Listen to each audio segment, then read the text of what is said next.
My name is Kate Johnson, and I serve as the chaplain to Queen's University. And my first order of business today is to welcome Mayingen Deb St. Emma and Talia Dunhas Nathan Brinklow to the stage for the opening dedication.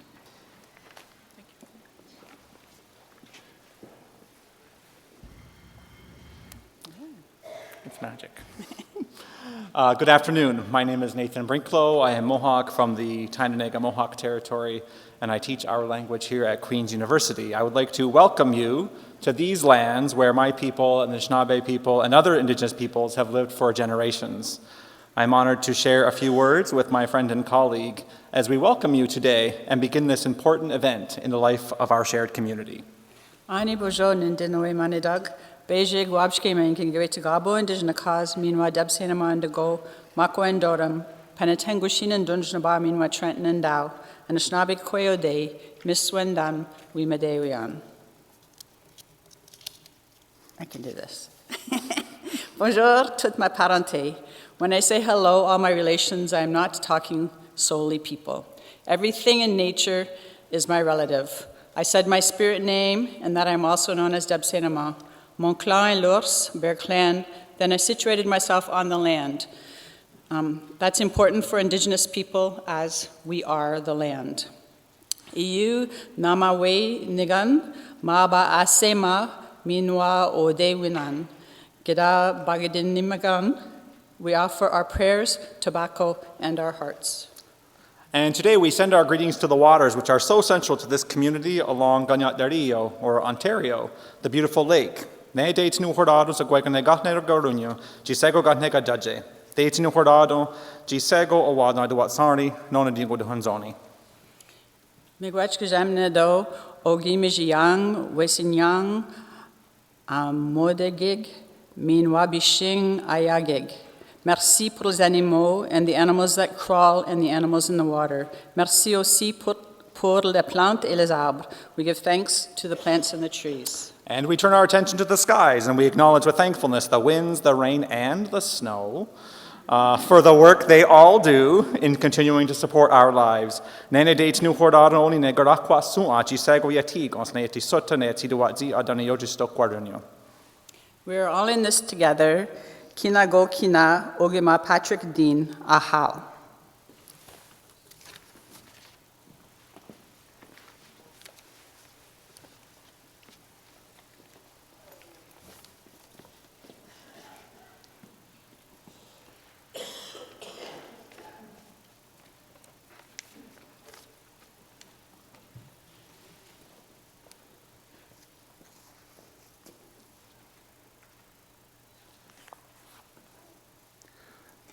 Sego, the horse gone young gets on your dark knee.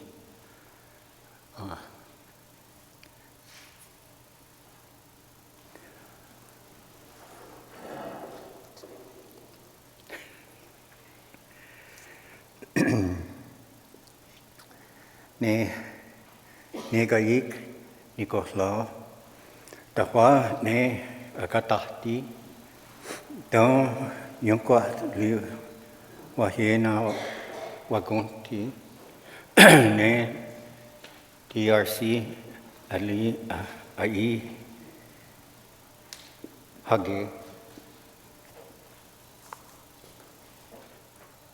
This is, we're offering this to you on like renewing. You were given a 2-row not too long ago, not about 5 years ago, or 3 years ago, and so this is a reminder of that we will work together. Those words that were said is that we're going to continue to work together to build our relationship with each other and with the land and with everybody, students, and that we might have a better understanding of each other as we walk together here on this campus.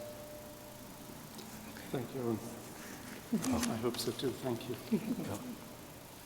Thank you. Thanks, Jeff.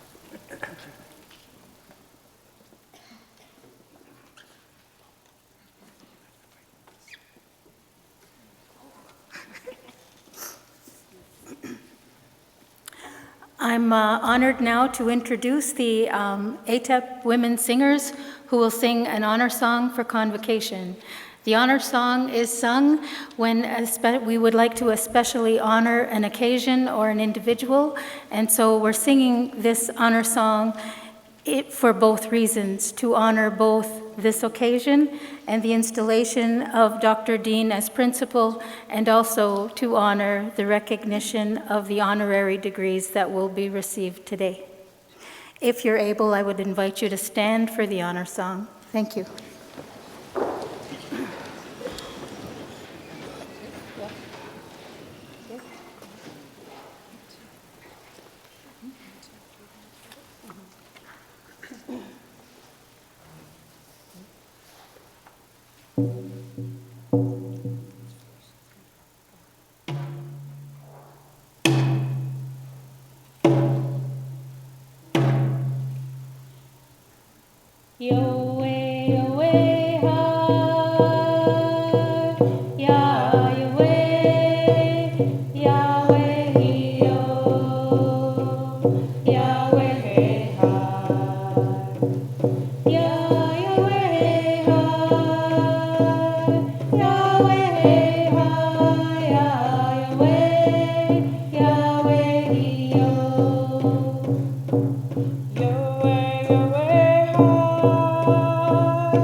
Please be seated. Thank you.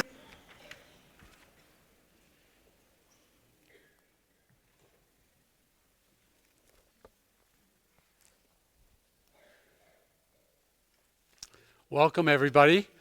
Bonjour à tous et toutes. Wakanure watan.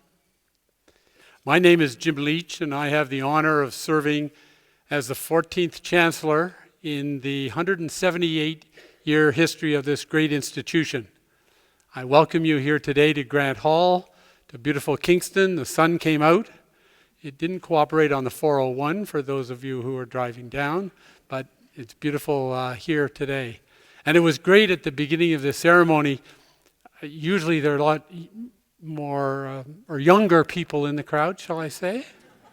But I was looking around, and most of you do know the words to God Save the Queen. Congratulations. People sometimes ask what a chancellor does anyway. And my fast answer is that I have the privilege of presiding over all of the happy events. And there is nothing happier than an event where we have two honorary doctorate degrees to be awarded, and also to install a new principal and complete the transition of leadership at the university. Before we get started, I'd like to introduce, to my left is the university rector, Alex de Silva. The rector is the third highest office in the land. and is held by a student and represents students so that the voice of our student body is heard at the highest levels of the university. I'd now like to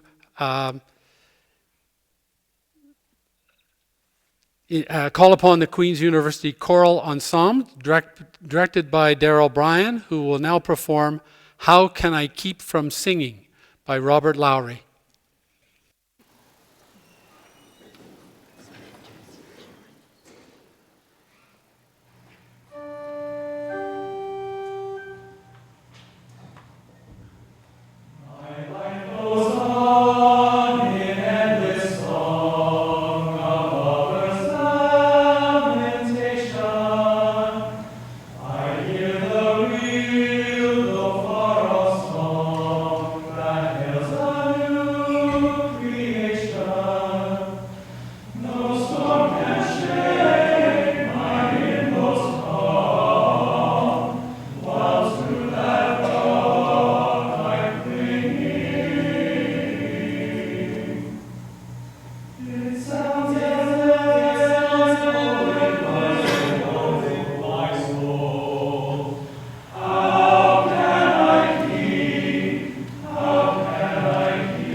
I now call upon Dr. Don Raymond, Chair of the Board of Trustees of Queen's University, to address convocation.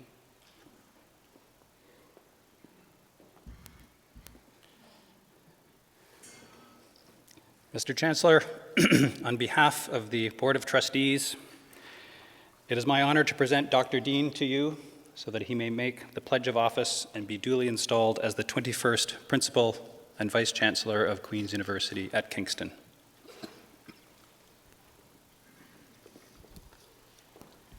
Dr. Deane will now make his pledge of office. Then members of the Queen's community who represent students, staff, and faculty will conduct a ceremonial robing. I, Patrick Deane, promise to uphold the traditions and maintain the principles and purposes of Queen's University at Kingston as set forth by its founders and affirmed in its charter, and by all lawful means to defend its rights and promote its welfare, so help me God. I declare you, Patrick Deane, to be duly installed as Principal and Vice-Chancellor of Queen's University. Congratulations. Thank you. Thank you.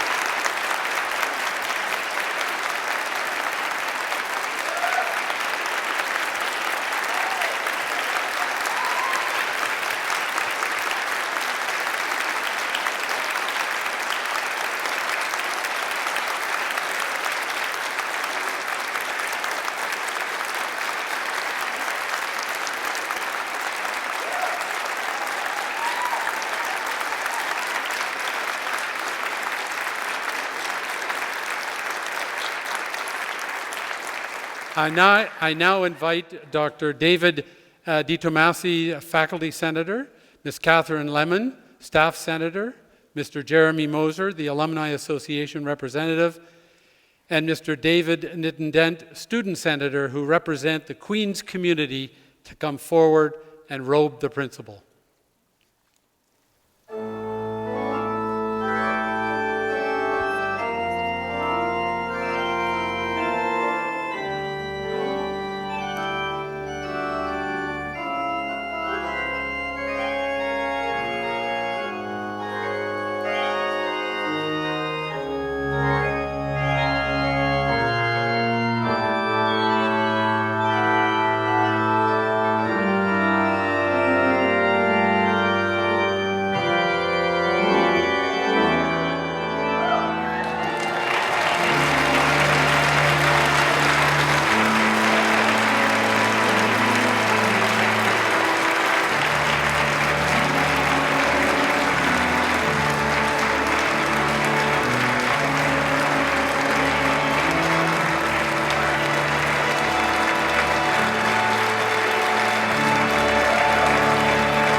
I would now like to call upon the Principal and Vice-Chancellor to address convocation.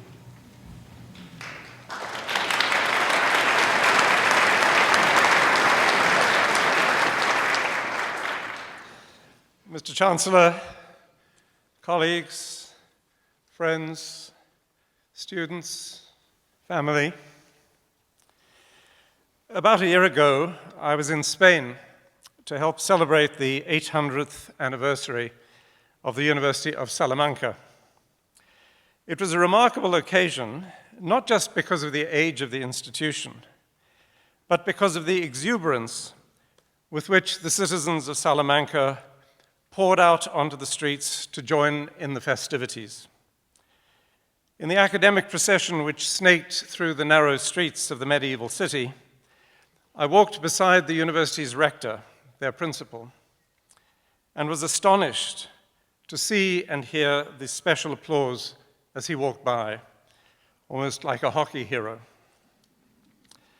I was deeply moved by this. I expect you will be thinking cynically, however, that it was probably envy that I felt. After all, it's almost impossible to imagine a similar spectacle taking place in any North American university town.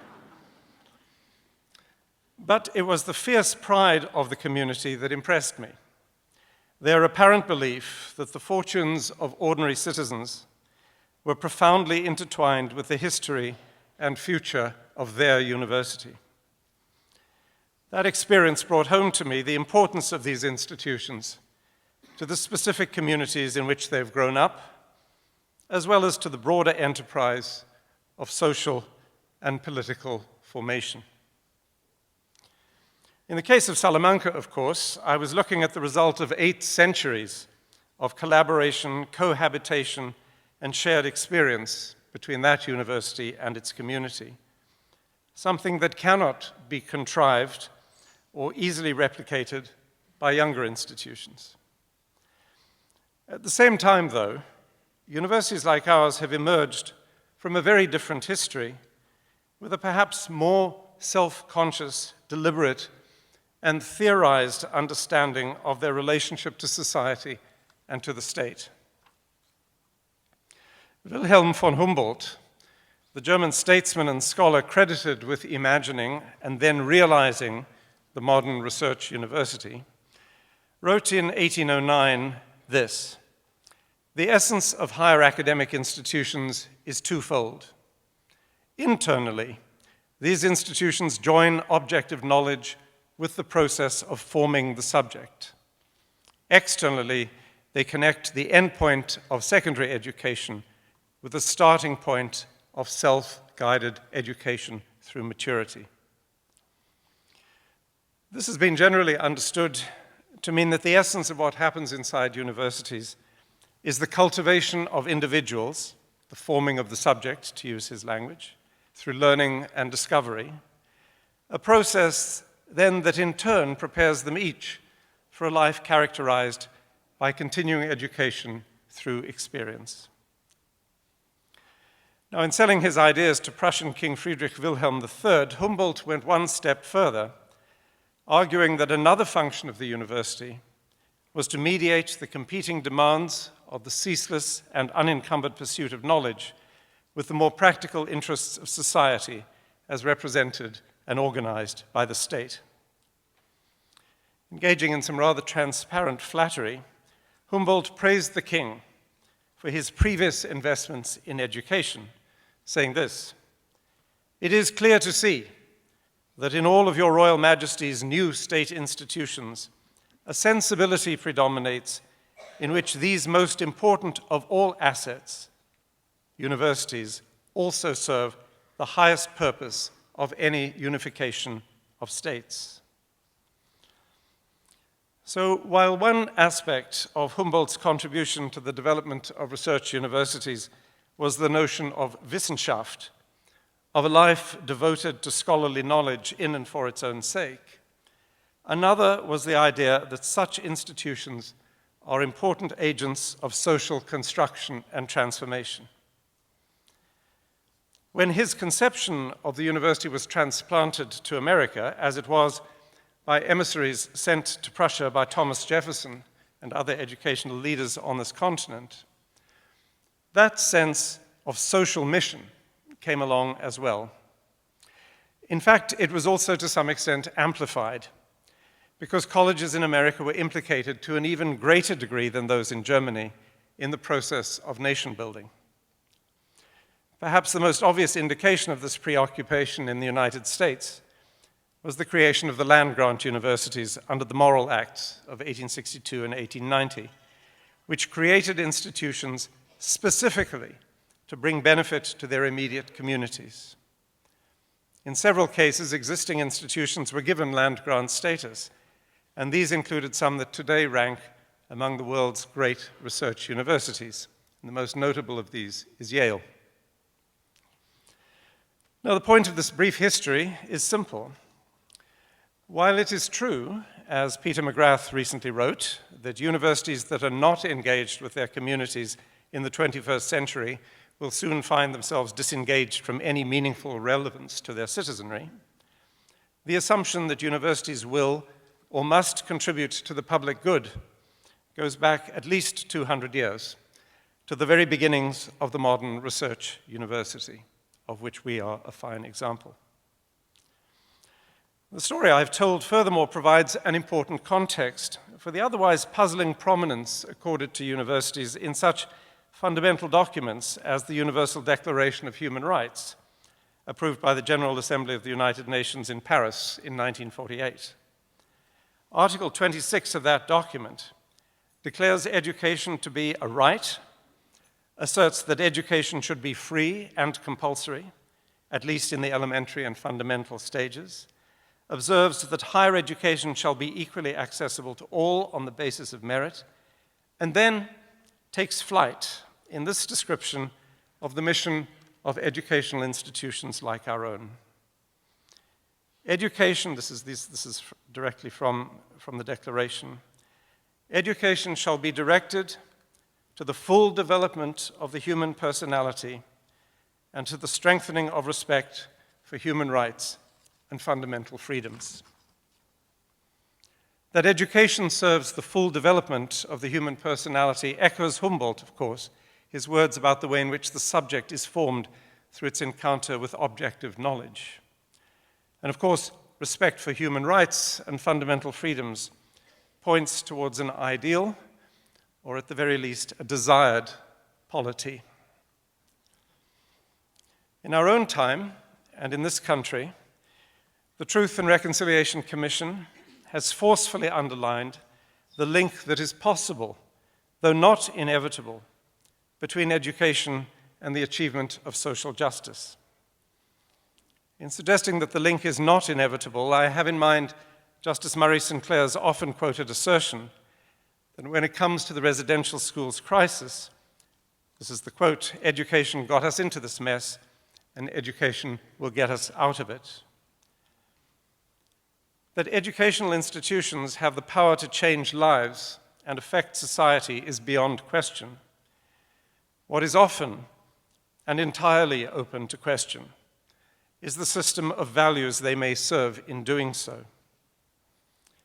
In the wake of the Truth and Reconciliation Report, educators everywhere in this country are called to redress the incalculable individual and societal damage done by an educational system founded on dehumanizing, racist, and colonialistic assumptions.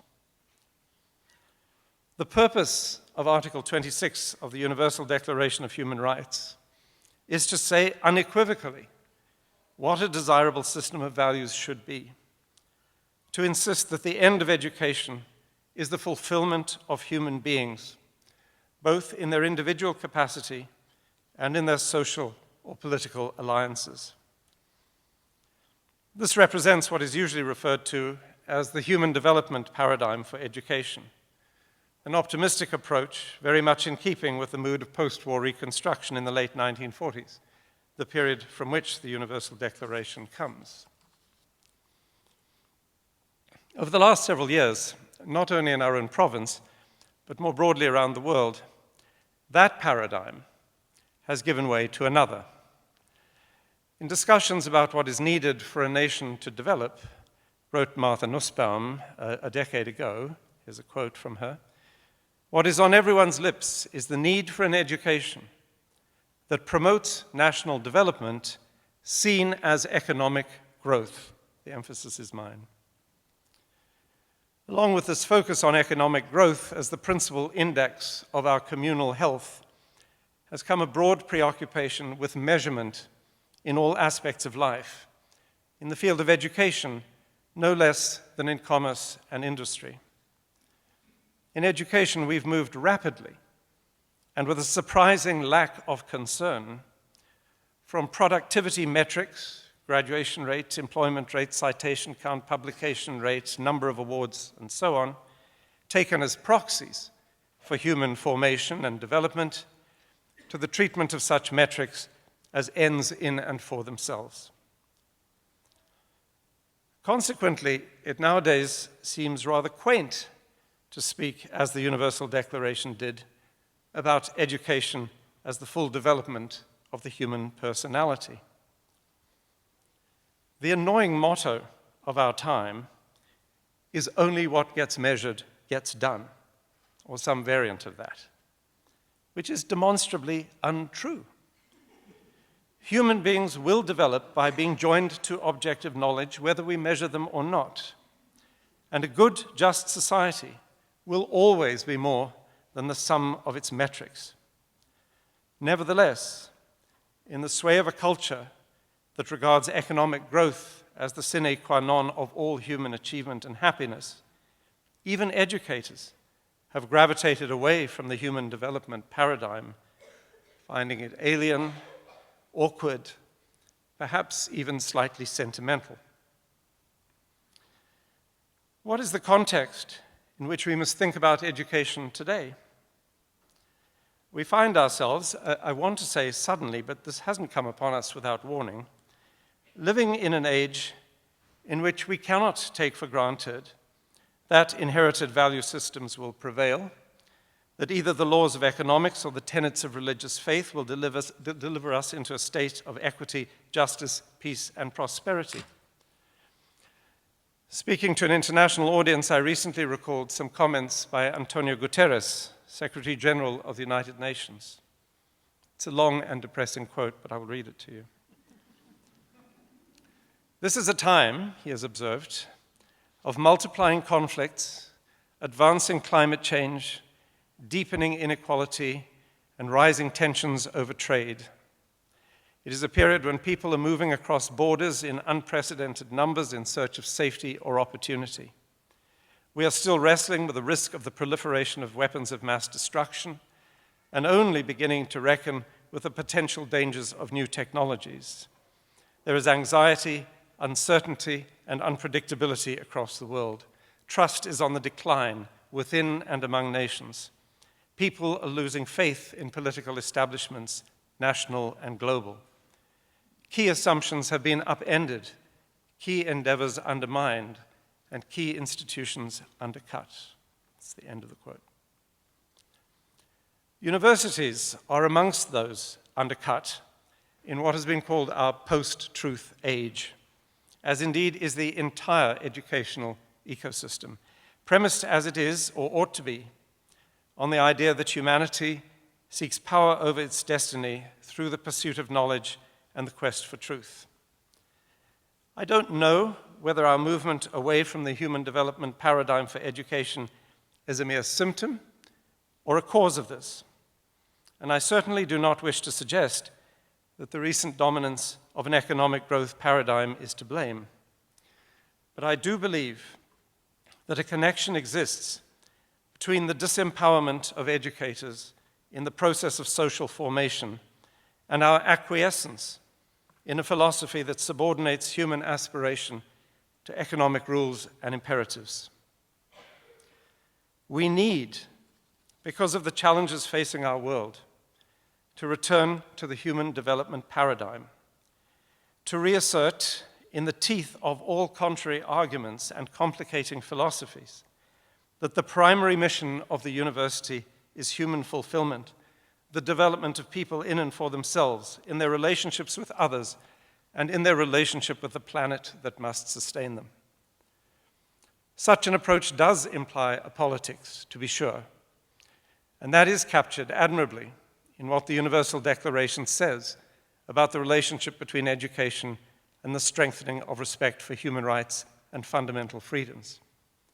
It points, through the smokescreen of contingent circumstances, to a social and political dispensation which Dr. Burrows, one of today's honorary degree recipients, captures in a phrase which echoes wonderfully throughout his writings on indigenous constitutionalism.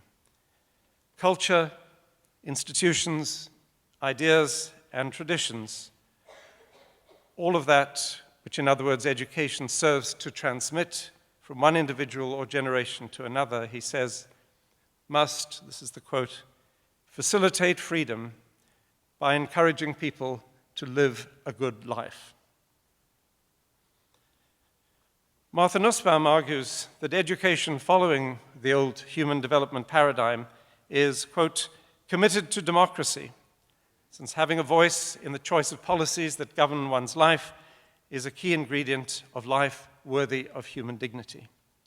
The sort of democracy it favors will, however, be one with a strong role for fundamental rights that cannot be taken away from people by majority whim. It will thus favor strong protections for political liberty, the freedoms of speech, association, and religious exercise, and fundamental entitlements in yet other areas, such as education and health. She observes further that, quote, the human development model is not pie-in-the-sky idealism.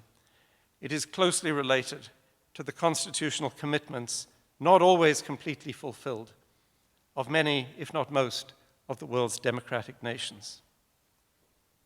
I'm reminded of Dr. Burrows' observation that, quote, the pursuit of a good life is a politically messy process and not just an idealized end goal. In encouraging us to return to a human development paradigm founded on freedom and a good life, I do not wish to construct a false opposition between the human and economic goals of the educational process. One of the more positive characteristics of the current world order, as I described it earlier on, is that long-standing boundaries between the various dimensions of human experience are becoming much more porous. And for institutions like ours to fulfill their Humboldtian responsibility to society, they will need to take a comprehensive rather than an exclusive view of the human enterprise. While we need to have our gaze firmly fixed on the vision of society we wish to realize, we must acknowledge, understand, and integrate its messy intersections with all the various manifestations of human commerce broadly understood. In that, we are again very close to the historical purpose of universities, a bringing together of diverse perspectives and disciplines for illumination of individuals and for the greater good. I have spent over 4 decades as a beneficiary of this vision, 3 of them as its servant. To have the opportunity now to serve Queen's University as your principal is a particular honor. Notwithstanding the challenges of our time, indeed because of them, because of the post-truth ethos and spreading skepticism about expertise and knowledge, I relish the work that lies ahead. And in committing myself to you and the mission of this great Canadian institution, I commit myself again to a world where power consorts not with ignorance and arrogance, but with wisdom, creativity, modesty, and optimism. Thank you very much.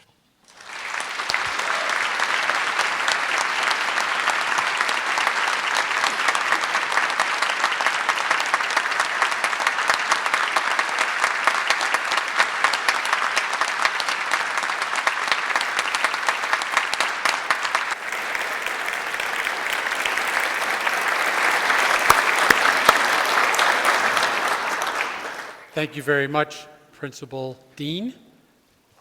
We're now going to be entertained by a special arrangement of the Oil Thine. It was written in 2015 for the 175th anniversary of Queen's, and at that time dedicated to Dr. Daniel Woolf. I'd like to call upon the Queen's Symphony Orchestra and the Queen's Choral Ensemble to perform.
forward to introduce representatives from other universities and colleges who are with us today.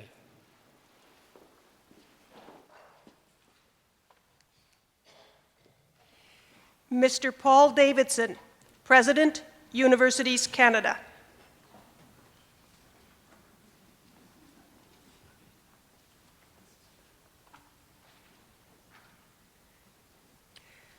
Dr. Harry Cowell, Principal, Royal Military College of Canada.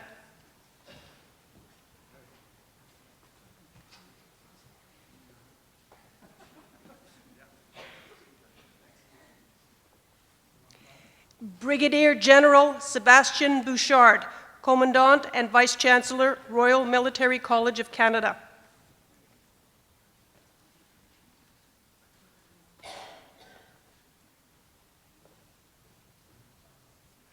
Dr. John Pierce, Vice Provost of Teaching and Learning at Queen's University, representing the University of Western Ontario. Dr. Stephen Murphy, President and Vice-Chancellor, Ontario Tech University.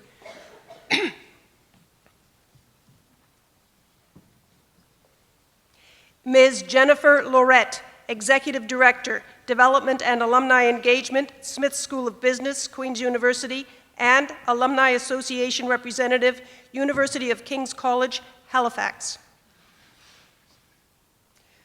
Dr. Guy Breton, Rector, l'Université de Montréal. Dr. Ram Murdy, Professor in the Department of Mathematics and Statistics at Queen's University, representing Carleton University President and Vice-Chancellor, Dr. Benoit Antoine Bacon. Mr. Benjamin Seawald, Office of Advancement at Queen's University, representing Laurier University. Dr. David Farrar, President, McMaster University.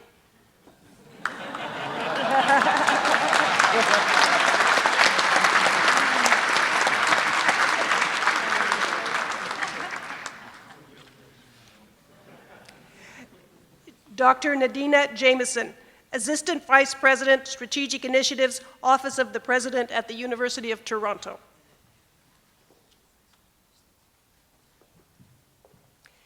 Principal Deane would also like to thank all those representatives unable to attend who sent their warm greetings. Thank you.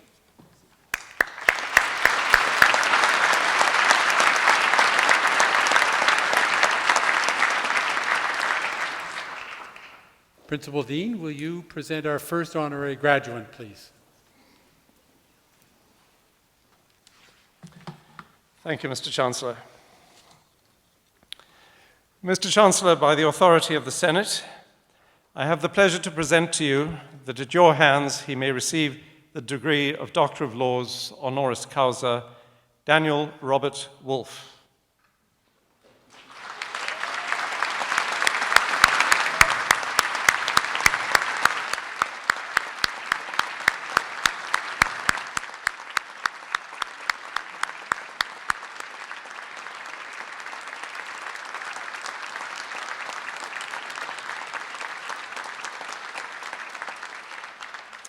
Prominent academic, author, educator, and administrator. Proud graduate of Queen's and Oxford Universities. Former Principal and Vice-Chancellor of Queen's University. Recognized internationally as one of the preeminent authorities on early modern British historical thought and writing, whose body of published work has greatly influenced the pedagogy and research into that field of study. An early proponent of the need to consider understandings of the past in other civilizations in order to gain a more complete picture of historical events, whose prodigious scholarship is of such a caliber that it has influenced how a generation of British historians interpret their own nation's past. A skilled administrator who adeptly guided faculties at McMaster University and the University of Alberta before returning to Queen's to assume the duties of Principal and Vice-Chancellor. Who undertook the mantle of leadership of the university at a time marked by great political, economic, and social change, and who, despite great fiscal uncertainty, envisioned a future for Queen's that was sustainable without compromising academic excellence, rigorous research, or inclusivity. A truly balanced academy. Leading fundamental change to the governance structure of the university, necessary to ensure a bright and ever-relevant future for the institution, and through whose incisive direction the university has seen significant expansion of services to enhance student wellness, including programs to address mental health challenges head-on, the construction of new and improved facilities to foster an environment of creativity and innovation, and growth in the enrollment of international students. A thoughtful facilitator who has championed ardently the need for reconciliation with Indigenous peoples, both within the Queen's community and in the broader society, and through whose example the university has undertaken tangible steps along this path, with the Principal's Implementation Committee on Racism, Diversity, and Inclusion setting a progressive and positive direction for the university for many years to come. And who, despite the rigors of his duties, was able to produce meaningful scholarship through numerous essays, articles, and edited books, and contributes to the greater promotion and understanding of our shared past through his work as a board member of the Historica Canada Foundation. Recognized by his peers with his appointment as chair of the Council of Ontario Universities, named a Fellow of the Royal Society of Canada, the Royal Historical Society, and the Society of Antiquaries of London, and recipient of the John Ben Snow Prize for the Social Circulation of the Past, English Historical Culture 1500 to 1730, awarded for the best book by a North American scholar of British studies. A remarkable leader, exceptional scholar, and a proud son of Queen's who has given much to his alma mater, whom we are most proud to pay tribute to with this, our highest award. In the name of this university and by authority of Royal Charter, I admit Daniel Woolf to this degree with all of its rights, privileges, and responsibilities. Congratulations, Dan.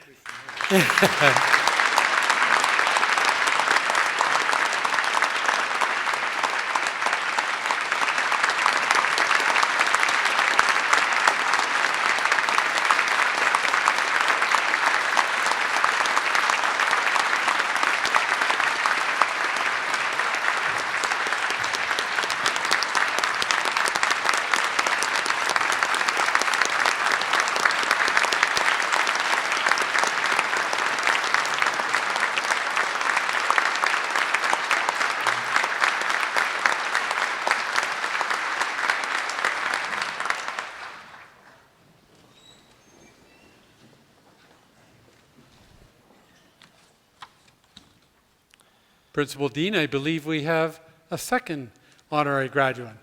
We do indeed. Mr. Chancellor, by the authority of the Senate, I have the pleasure to present to you that at your hands he may receive the degree Doctor of Laws, honoris causa, John Joseph Borrows.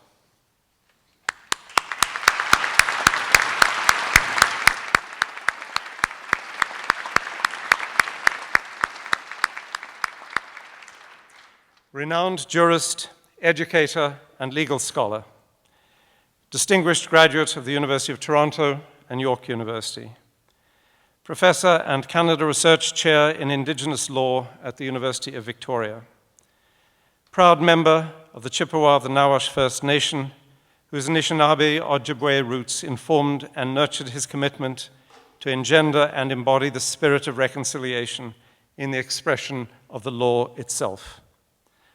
Acknowledged internationally as a foundational scholar in the field of Indigenous law, who has enthusiastically shared his insightful scholarship with the next generation of lawyers in Canada, in Australia, and New Zealand, as well as the United States.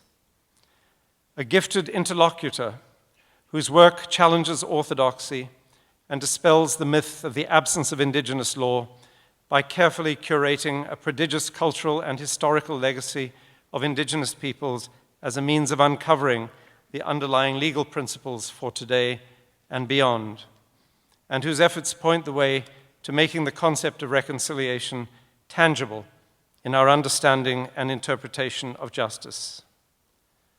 Prodigious author, whose numerous books and articles form the bedrock of modern Indigenous jurisprudence, its codification, interpretation, and most importantly, its acknowledgement, and whose research on the implementation of the United Nations Declaration on the Rights of Indigenous Peoples on behalf of the Center for International Governance Innovation gives a critically important measure of progress made and the work that remains to be done.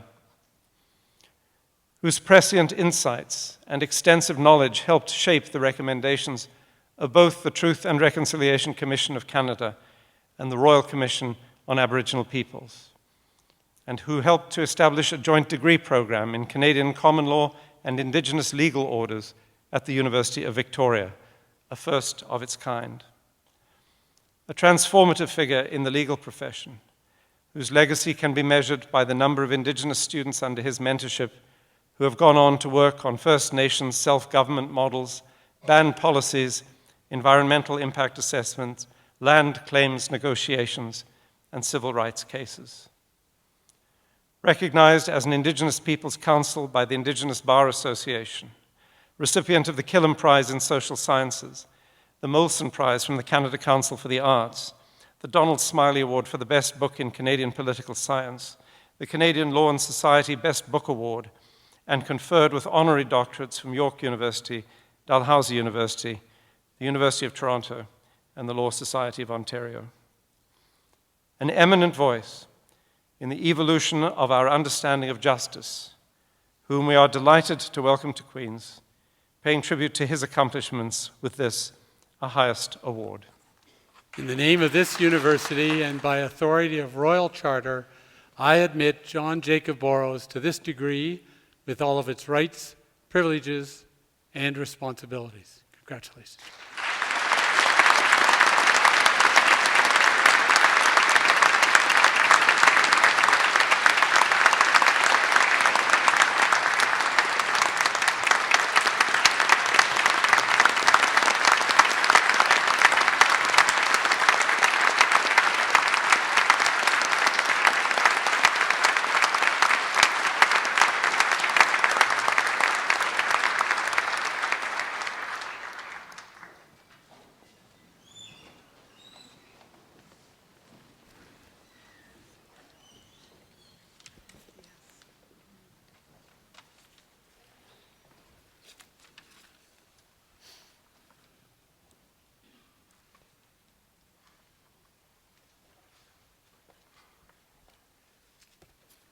Mr. Principal, I think you have the last word.